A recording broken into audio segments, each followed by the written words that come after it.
Call of Duty Black Ops 6 is releasing later this year, and it continues the story events from 2012's Black Ops 2. The year is now 1991, and Adler is back and more determined than ever. I went to the Black Ops 6 Summit to play some multiplayer and get the lowdown on campaign and zombies details.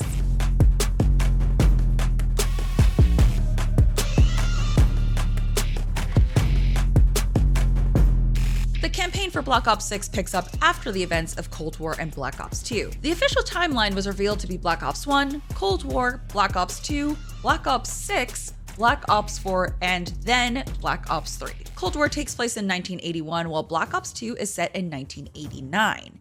Unfortunately, some of his past squadmates have died. No spoilers here yet, and Frank Woods has been injured and is relegated to the sidelines in the story. Woods is still running his team, but just in a different way from before, since they had to break away from the CIA due to being mislabeled as traitors and they had to go rogue. There's a new force at play threatening democracy, and Woods and Adler are forced to scrounge up their own resources and team and clear their names. Black Ops 6 really leans into the rogue aspect, as the Special Forces team no longer has access to tech and funding as they did before, and are now forced to get creative.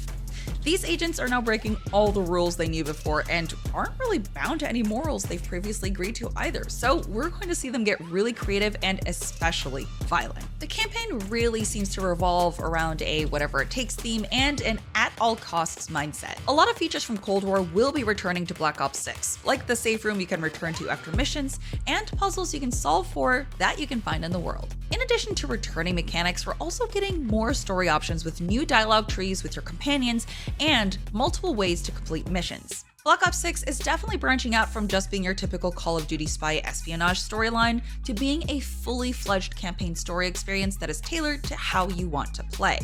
When you speak with your teammates in safe houses or in the world, you're able to choose different dialogue options that will then open up unique connections and conversations. In these dialogue trees, there'll be better looks into the Black Ops lore and references to previous games as they fit into the story.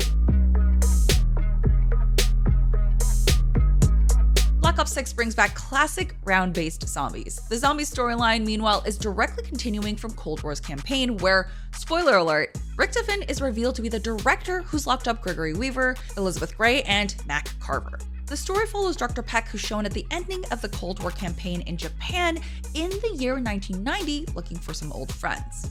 Peck is specifically looking to rescue his old crew with a new companion, Maya Aguinaldo, off to a prison island that definitely looks and feels like Alcatraz. You can play zombies as any of the operators you have, but if you play using any of the characters in the story, such as Weaver, Gray, Carver, and Aguinaldo, you'll be able to progress the storyline and get additional dialogue related to that campaign.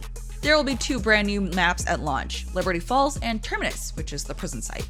Liberty Falls is set in the Appalachian Mountains in a small town with lots of buildings to expand your runs with, while Terminus has multi-level areas set on a small island, so you can gain several vantage points unlocking the different levels on the map.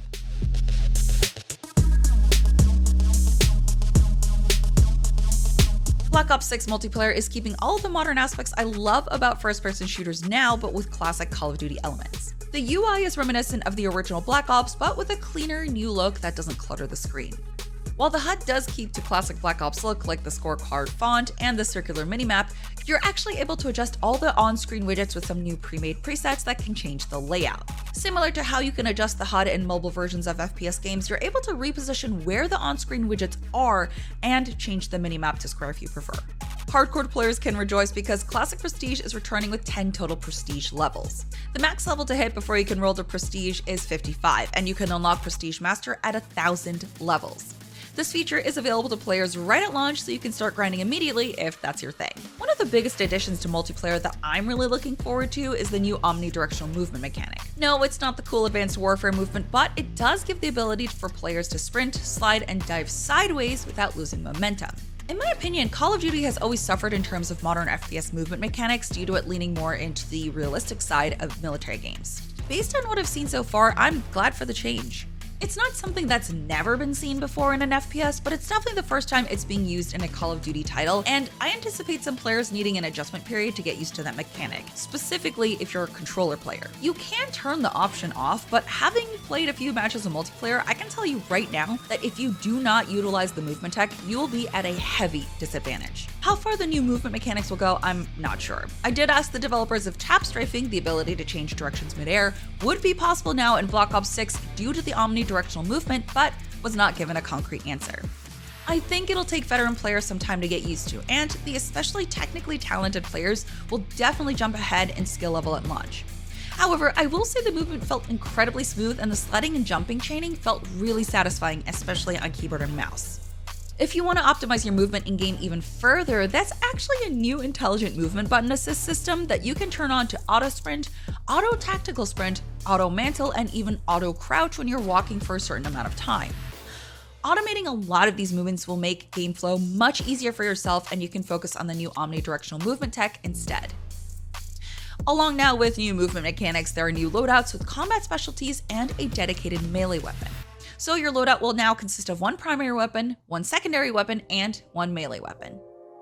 With perks, there are 3 combat specialties: Enforcer perks, Recon perks, and Strategist perks. If you select 3 of the same type of perk into your loadout, you'll get a 4th extra perk that aids your specific playstyle. You can build up to 10 custom classes that will allow you to have up to 5 attachments as default, but you can unlock 8 with the special wildcard. I wasn't told about what wildcards specifically would be in the game, but they teased that they revolved around more attachments and potentially having 2 primary weapons. Meanwhile, the Gunsmith, Showcase Weapon, and Shooting Range are all returning in Black Ops 6. There will also be 16 brand new maps at launch with 12 core multiplayer maps and 4 strike maps for gunfight and other additional modes. The 2 factions in Black Ops 6 are the Rogue Black Ops, the previous CIA agents, and the Crimson One, the CIA-backed team. There are also 12 new weapons that are era appropriate for 1991 and new equipment and field upgrades. A few examples include an older prototype for the RCXD, which is a crude little RC car with a bomb attached to the top of it, and Warcry, a field upgrade that allows you to smash 2 flares together to give you and nearby teammates a temporary buff. Overall, I'm really excited to see how multiplayer in Zombies will play out in beta and launch, since the time I got in multiplayer seemed very promising, especially with the new movement and intelligent button assist mechanics. Are you excited for Black Ops 6? Let us know. For more Black Ops 6 news and upcoming review, be sure to stay right here at IGN.